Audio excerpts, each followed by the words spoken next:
어서 봐요, 어서 봐. 네, 목사님. 오늘의 저희들의 주제는 천국 가는 길에는 미혹이 도사리고 있다입니다. 성령님께서도 13년 전 목사님께 토이 시에는 기둥들이 무너지지 않도록 열심히 기도해야 된다고 하신 것처럼 저희가 지금 그 목전에 와 있는 것 같아요. 세계 유일의 분단 국가인 우리나라의 군사 분계선을 이번 주 북한군 한 명이 걸어서 귀순을 했다고 하는데요. 북한은 현재 식량난으로 기아 상태가 심각 수준이며 감시망을 피한 해외 인터넷 접속 급증으로 주민들의 반발심이 극에 달하는 등 내부 분열 문제로 북한의 체제 붕괴는 시간 문제다라는 전망에 힘이 실리고 있습니다. 북한은 공산주의라는 거대한 미혹 안에서 비정상적인 체제 운영을 하고 있듯이 이단들도 자신을 재림예수라는 거대한 미혹 안에 수많은 교인들을 가두고 포로로 잡고 있어요. 성령님께서도 마지막 때에 사람의 미혹을 받는 일이 많다. 미혹의 영이 지금 날개 돋친 듯 돋아있다. 마지막이 가까울수록 미혹의 영은 더욱 미혹시키고 특히 지도자를 많이 미혹시킨다고 말씀하신 것처럼 종말의 때가 가까울수록 미혹의 영이 더욱 날뛰어서 사람들을 불행과 고통 속으로 몰아넣어 지옥같이 살게 하는 것 같아요. 그래서 오늘 교묘하게 크리스천들을 속여 지옥으로 끌고 가는 이 미혹의 영의 실체를 낱낱이 파헤쳐서 저희들을 영적 잠에서 깨어나게 해주세요. 그렇게 어려운 걸.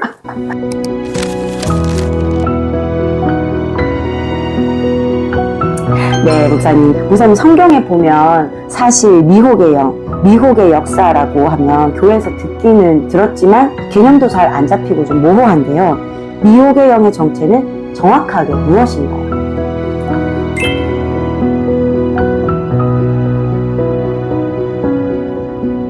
우리가 영적인 존재, 말하자면 하나님과 천사들은 다 영적인 존재잖아요. 그러면 뭐 사탄이나 귀신들도 영적인 존재잖아요.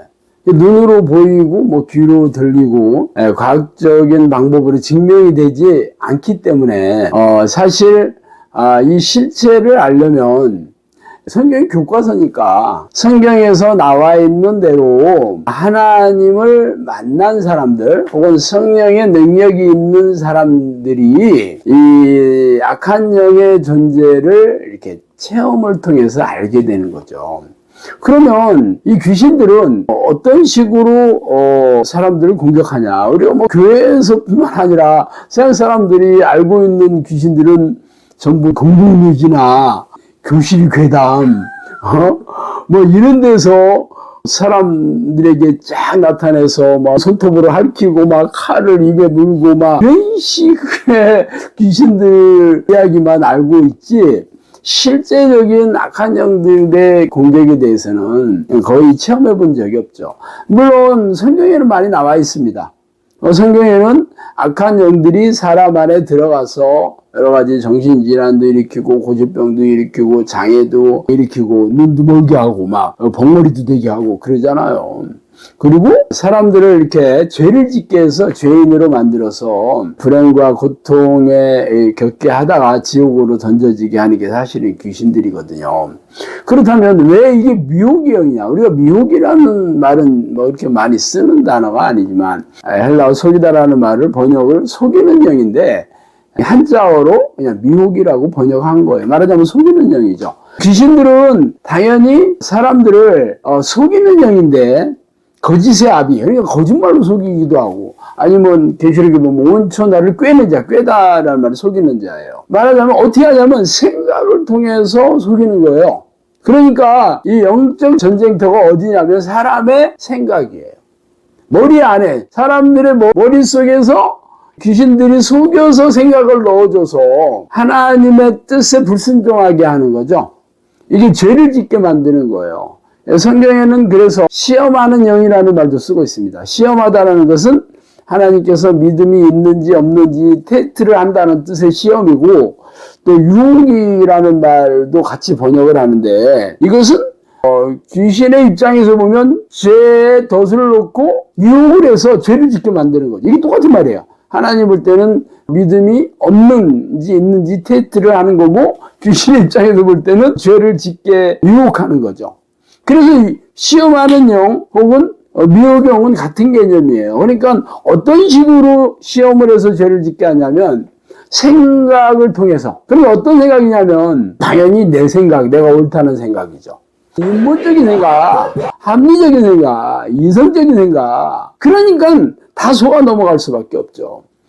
이게 귀신이 주는 생각이라고 특별하게 사람들이 알고 있다면 그게 무슨 속이는 욕이에요. 다 아는데 사람들이 모르고 있기 때문에 속는 거거든요. 예를 들어서 예수님이 제자들에게 내가 십자가에 죽어서 3일 만에 부활할 거다 이렇게 얘기를 하니까 베드로가 막 뜯어 말리거든요. 항변해서 절대 이렇게 안 된다고. 예수님이 돌아가시면 우리는 뭐냐 막 이런 이 두려움과 이 공포에 사로잡혔을 거 아니에요. 그때 예수님께서 사탄아 내 뒤로 물러가라. 네가 하나님의 일이 아니라 사람의 일을 생각한다 이렇게 얘기죠. 그러니까 그 생각을 넣어준 거는 당연히 사탄이 넣어준 거예요. 근데 무슨 뭐 죄된 생각을 넣어준 게 아니에요. 베드로의 입장으로 보면 당연한 생각이지. 아니 내가 예수님을 뭐 모든 것을 버려두고 예수님을 따라갔는데 예수님이 돌아가신다고 하니까 이거는 뭐 하늘이 노래지는 거 아니에요. 그러니까 절대 못한다고 하는 거잖아요. 예를 들어서 가룟 유다에게도 예수를 팔려는 생각을 누가 넣어주냐면 마귀가 넣어줬다고 성경은 얘기하고 있어요. 그러면 가룟 유다도 뭐 예수님의 12제자였고 누구보다 열심으로 예수님을 쫓아다녔는데 예수님이 하는 거 보니까 이거는 뭐 본인이 바라던 그런 이스라엘 왕도 아니고 이러니까 실망감에 가득 차서 예수 팔고 돈이라도 벌어야겠다 이런 생각을 갖게 됐는데 이 생각을 사탄이 넣어준 거죠. 실제적으로는 예수님께서 이건 사탄이 넣어준 생각이라고 계속 얘기를 해주죠. 그래서 만찬 석상에서 내가 빵을 초에다 찍어 넣어준다. 나를 팔 거다. 가룟 유다에게 넣어주잖아. 그런데도 가룟 유다는 저는 아니죠 라는 말로 그 귀귀한 장면이 참 섬뜩한 장면이 연출되잖아요. 그거는 뭐 가룟 유다가 이미 악한 영한테 생각을 잡혀 있어서 그런 속아 넘어가니까 말하자면 보이스피싱 이 전부 속이는 거잖아. 검찰청입니다. 뭐 어디 은행입니다. 뭐 금감원입니다. 그런데 기가 막히게 그럴듯한 자료를 들이밀면서 당신 계좌번호가 누가 도용이 됐어. 잘못하면 당신 큰 감옥에 간다. 뭐 이렇게 얘기하면 두려움에 사로잡혀서 그냥 믿어버리잖아. 잡혀있게 되죠. 그때부터는 당신이 뭐 앱 깔아야 된다 하고 앱을 가서 뭐 보내준 거 누르게 되면 그 계좌의 비밀번호나 이런 정보가 싹 들어가게 돼요. 이렇게 해가지고 돈이 털리는 거거든요. 이게 너무 속고 있는데 본인이 속는지를 모르기 때문에 약한 그런 생각을 통해서 극히 이성적이고 합리적이고 내가 옳다고 생각하는 생각을 넣어줘요. 근데 이것을 분별하려면 이게 성경적이냐 하는 걸 분별을 해야 되는 거거든요. 근데 성경적이냐 하는 거는 성경에 해박한 지식도 있어야 되고 깨달음도 있어야 되는데 대부분의 교인들이 성경을 잘 모르지 말하자면 뭐 설교 시간에 드는 거나 좀 알고 그러니까 실제적으로 그냥 사람이 해석해서 목사님이 이렇게 얘기하면 그런 겁니다 하는 정도니까 귀신들이 속이려고 들면 얼마든지 속일 수 있습니다. 그래서 대부분의 교인들이 미호경한테 지금 속고 있는 중입니다. 참 안타깝죠. 저는 성령님의 명령으로 크리스천 영성학교에서 기도 훈련을 통해 악한 영들의 실체를 밝히고 이들의 전략에 맞서 싸워 이길 수 있는 정의의 용사를 양육하는 사역을 하고 있어요. 그동안 삶의 현장에서 수백 명의 사람에게서 잠복한 귀신들과 싸워 이긴 사실을 바탕으로 증명된 성경의 말씀과 하나님의 지혜를 모태로 삼아 실제의 삶에서 악한 영과 싸워 승리하는 방법을 알려드리려고 영적 전쟁의 전투교범을 썼어요. 이 시대의 우리네 교회 지도자와 교인들이 미혹의 영에게 속아서 생명과 영혼을 도륙당하고 있지만 이 사실을 잘 모른 채 잠들어 있죠. 영적 전쟁을 실감하며 영적 잠에서 깨어나 성령과 동행하는 영적 습관을 들여 영혼 구원 사역의 도구로 쓰이는 정의의 용사가 되어 하나님의 마음을 시원하게 하는 종으로 쓰임을 받다가 천국에서 영원히 기쁘고 즐겁게 살기를 바랍니다. 크리스천 영성학교 신목사의 영적 전쟁의 전투 교범입니다. 목사님께서 마지막에 성경적인 것으로 미혹의 영의 공격을 인지하고 분별해야 된다라고 말씀을 하셨어요. 그러면 어떻게 성경적으로 분별해야 되나요?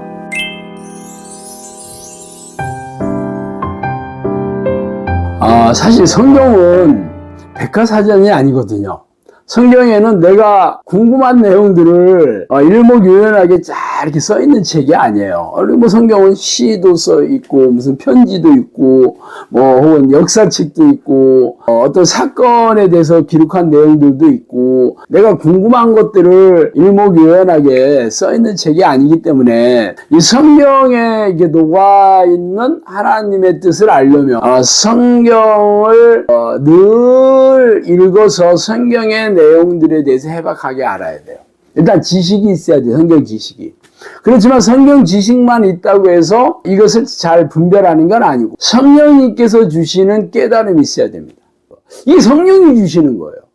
그렇기 때문에 성령이 내주하는 기도의 습관을 들여서 우리가 성경을 읽을 때 성령님께서 깨닫게 해주시거나 혹은 가르침을 받을 때 깨닫게 해줄 수 있고 기도할 때도 하나님이 이렇게 주시는 생각들도 있잖아요. 이렇게 성령님께서 이 하나님의 말씀에 대한 깨달음을 주셔야지 이게 이런 뜻이구나 하는 걸 알 수가 있어요. 또 하나는 열매를 통해서 분별하라. 예수님께서 거짓 선지자들을 삼가라 하면서 그들의 열매를 통해서 분별하라 이렇게 얘기를 했거든요. 그러니까 대부분의 교인들은 교회 목사님을 통해서 설교 때나 성경 공부 혹은 상담을 통해서 하나님의 뜻이 이거다 하고 이렇게 배우게 되잖아요. 그렇지만 그렇게 가르치는 성경 교사 혹은 목사님 혹은 뭐 교회 지도자들이라 하더라도 과연 이 사람들이 성령의 사람이고 성령이 주시는 깨달음을 통해서 가르치냐는 거 별개거든요. 왜냐하면 목사들은 뭐 신학교에서 신학하고 나중에 목사 안수를 받아서 교회에서 가르치는 일을 하고 있지만 신학이라는 것 자체가 이게 학문이거든요. 말하자면 신학자들이 만들어 놓은 그런 주장들을 책으로 엮거나 이렇게 논문으로 발표하거나 혹은 교회를 통해서 내려온 것들을 연구해 놓은 게 그게 신학이잖아요. 신학이 곧 성경은 아니거든요. 물론 성경에 대한 그런 학문인 건 사실이야. 그렇지만 이 학문이라는 거는 결국 이성적이고 합리적인 방식으로 학문을 발전시키기도 하고 체계화시키는 거거든요. 그래 이성적이고 합리적이지 않은 것들은 이게 학문으로 낼 수가 없어요. 예를 들어서 뭐 귀신론. 귀신론은 학문화시키지 못했어요, 지금까지. 개인적으로 누가 귀신론을 이렇다 떠든 사람들은 있었지만 신학교에 가면 귀신론이라는 게 없어요. 성령론은 있어요. 그렇지만 성령론 자체도 성령께서 기적과이적으로 성령의 능력으로 이게 드러내는 내용이기 때문에 할 말이 별로 없어. 내용이 아주 일천합니다. 그게 다 영적인 거잖아요. 이런 것들은 학문으로 이렇게 좀 계속 발전하기가 굉장히 어렵죠. 예를 들어서 예수님이 어떤 분인가 하는 거는 굉장히 많은 내용을 할 수 있죠. 이스라엘 역사 이런 것도 많이 할 수 있죠. 이런 것들은 학문으로 엄청나게 많은 분량의 책들도 만들고 주장도 할 수 있지만 이런 영적인 얘기들은 그렇지 않아요.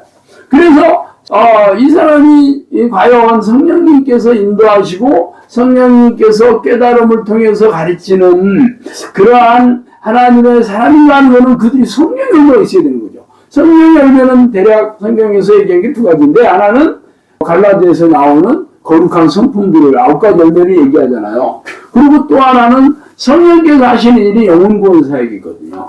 그래서 영혼구원사역이 어떻게 하냐면 기적과이적으로 귀신을 쫓아내고 병을 고치면서 사람들의 삶의 문제를 해결해 주면서 영혼을 구원하는 그런 도구로 쓰시는 거거든요. 그러니까 성경에서 말하는 성령의 열매는 이 두 가지가 기본적인 거예요. 그럼 이런 것이 있는 사람들이 가르친다 그러면 이게 성령님께서 깨달음을 위해서 가르치는구나 하는 것을 어렵지 않게 알 수 있는데 솔직히 대부분의 이런 사람들이 없다는 게 문제죠. 그냥 설교 시간에 유명한 목사들이나 유튜브에서도 인기 있는 강사 목사가 얘기한다고 그러면 그래 은혜 많이 받았다 하는 것도 이 사람이 개인적으로 거룩한 성품이 있는지 아니면 성령의 능력으로 이렇게 사역을 하면서 하는지에 대해서도 알 수 없을 뿐만 아니라 사실 대략 이런 사역을 하지 않거든요, 현대교회는. 그렇기 때문에 그런 걸 검증을 할 수가 없는 거예요. 말하자면 성령의 열매가 있는지 없는지 몰라. 아니, 없는 거죠. 성경에서 말하는 성령의 열매는. 그러니까 결국은 교회에서 너희 분별할 수 있는 잣대가 없는 거예요. 그러니까 성경 지식만 배우게 돼요. 성경 지식. 아니면 목사가 그냥 그렇다 하는 얘기를 그냥 그런 얘기도 하고 그냥 배우는 거죠. 그래서 전혀 성경적이지는 않죠. 성경에서 분별할 수도 없는 내용들이 많아요. 그러다 보니까 미혹의 영들이 교회 안에서 활개치게 되는 거죠. 사실 미혹의 영이 가장 많이 있는 곳이 교회입니다. 교회에 운집하고 있다고 성경이 얘기하셨거든요. 왜냐하면 전쟁이 일어나면 어디부터 장악을 해야 되냐면 방송국이나 아니면 군부대나 경찰서 이렇게 주요 기관을 장악하지 농사 짓는 데 가가지고 있거나 아니면 장사하는 데 가가지고 그렇지는 않잖아요. 여기 중요하잖아요. 중요한 데를 먼저 장악해야 되는데 여러분이 만약에 귀신이라 그러면 어디를 장악해야 되겠어요? 당연히 교회를 먼저 장악해야 되겠죠. 귀신과 싸우는 정의 군사들이 교회에서 배출이 되니까 당연히 교회를 장악해야 될 거 아니에요. 그런데 교회가 이렇게 장악되어 있는 거죠. 귀신들에 의해서 미혹되어 있는 거죠. 그래서 실제적으로 설명대로 예수님은 귀신의 일을 멸하러 오셨다 라고 하셨고, 내가 오늘이나 내일이나 귀신을 쫓아내고 병을 고치다가 제3일에는 십자가의 사역을 완성하겠다 그러고, 믿는 자는 내가 하는 일을 할 것이요 나보다 더 큰 일을 하게 될 것이라 얘기했는데, 그럼 현대교회는 예수님이 하는 그 사역을 하지를 않아.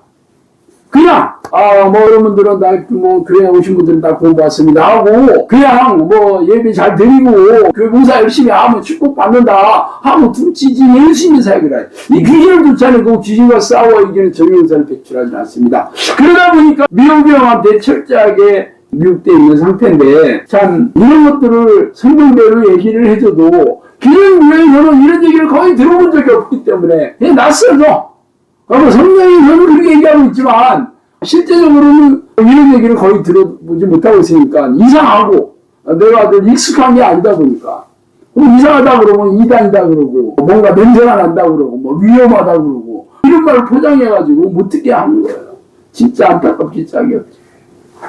네, 목사님, 미혹의 영이 생각을 통해 공격한다고 하신 것처럼 제 머릿속이 바로 영적 전쟁이 일어나는 전쟁터라는 말씀이신데요. 이런 미혹의 영과의 싸움을 어떻게 하면 이길 수 있을까요?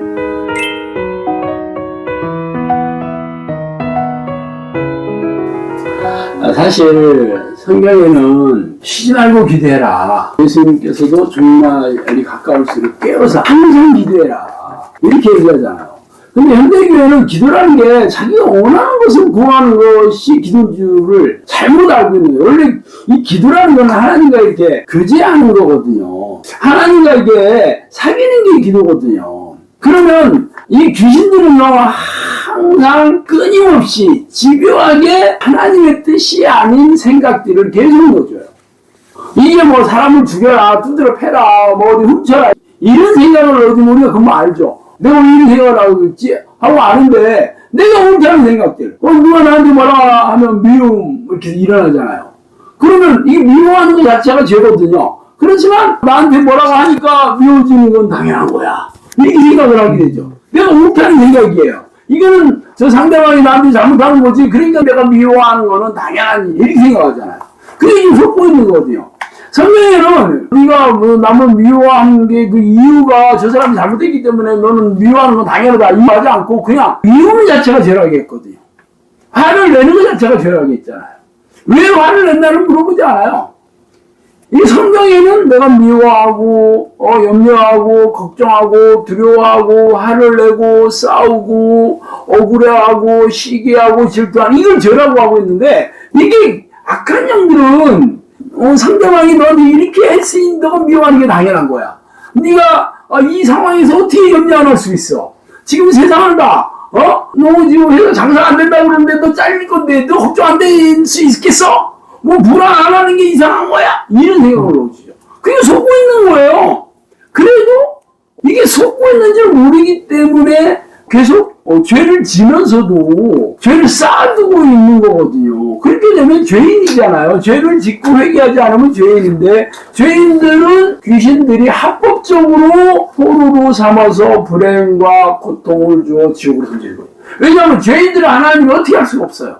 하나님은 거룩한 분이기 때문에 죄를 미워하고 죄인을 가까이 할 수 없기 때문에 그들이 내어준 바지 어둠에 내버려 두자 이렇게 되는 거거든요. 그렇게 악한 영들은 끊임없이 죄된 생각들을 내가 옳다고 생각하는 거, 이성적이고 합리적이고 이 상황에서 이런 생각이 드는 게 당연하다는 생각을 넣어줘요. 끊임없이 넣어줘요. 그러면 어떻게 되면 내가 끊임없이 하나님을 부르고 예수 피를 외치면서 싸우는 기도를 하고 하나님을 요청하는 기도, 하나님과 같이 깨달아가는 기도, 도움을 요청하고 그래야 되는 거 아니에요. 이게 바로 쉬지 말고 기도하라고 한 이유예요. 근데 우리는 쉬지 말고 기도하라 이것이 그리스도 예수 안에 너희랑 하나님의 뜻이라고 그러는데 어떻게 쉬지 않고 기도할 수 있어? 뭐 밥도 안 먹고 가야 되나? 화장실도 안 가나? 뭐 이러면서 이건 사람이 할 수 없어 하고 그런 기도 안 하고 뭐 새벽 기도 가서 1, 20분 기도하기만 해도 기도 잘하는 걸 알고 이게 속보기 때문에 그런 거거든요.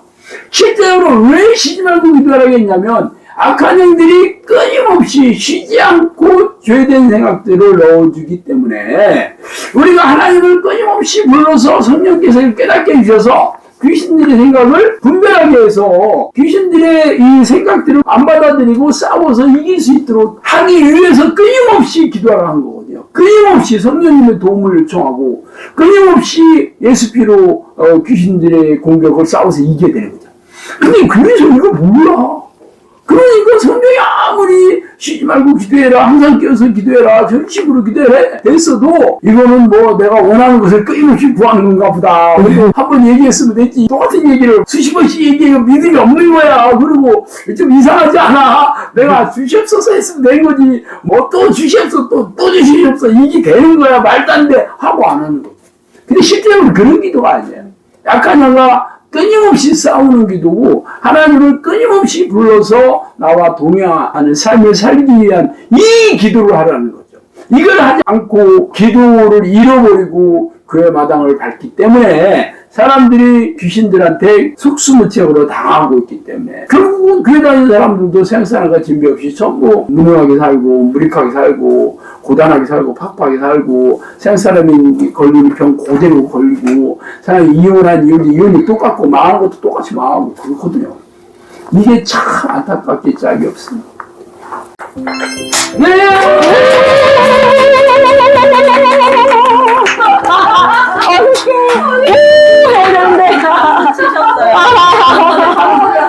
너무 긴장했나봐요. 전혀 안 없나봐. 굉장히 밝아지셨어요.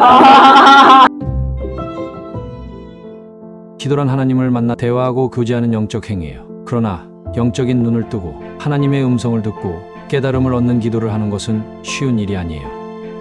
우리에게 성경에 기록한 하나님의 뜻을 따라 성령의 인도함을 경험한 영적 지도자의 코칭이 절대적으로 필요한 이유입니다. 기도를 열심히 하려고 하지만 하나님과 동행하는 기도의 수준에 오르지 못하기에 형통한 삶과 평안한 인생은 그림의 떡일 뿐이죠. 기도에 대한 책들이 시중에 적지 않게 나와 있지만 정작 삶의 현장에서 실제적이고 구체적으로 적용할 만한 매뉴얼은 찾아보기 어려워요. 기도에 대해 추상적이고 모호한 개념을 소개하는 책이 아니라 삶의 현장에서 꼭 끼고 다니며 필요할 때 지체 없이 찾아보는 매뉴얼만 있다면 어두웠던 영혼을 환하게 밝아지게 할 수 있겠죠.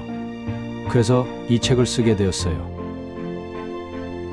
우리의 영혼의 등불을 밝힐 크리스천 영성학교 신목사의 성경적인 기도 가이드